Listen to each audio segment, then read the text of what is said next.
মনে বললো ফারুক ভাই, বাগের নাতি, আপনার কথা মনে পড়তেছিল ভাই। আপনার দেশে কাজ করেন ভাই, আমরা প্রবাসে কাজ করি ভাই, সৌদি আরব। আলহামদুলিল্লাহ ভাই, এই যে দেখেন 4 চাকার সাইকেল নিয়ে নিছি কাজ করার জন্য। তো আপনি দেশে কাজ করেন, আমরা সৌদি আরব কাজ করি।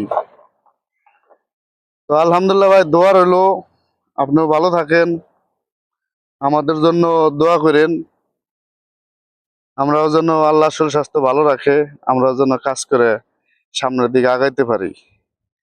দোয়া রাখেন ভাই। মনে পড়লো ভাই আপনার হাসি দেওয়ার কথা, এই কারণে একটা হাসি দিয়ে দিলাম, বুঝছেন? আপনি দেশে কাজ করে হাসেন, আর আমরা সৌদি আরব প্রবাসী, আমি সৌদি আরব কাজ করে হাসি।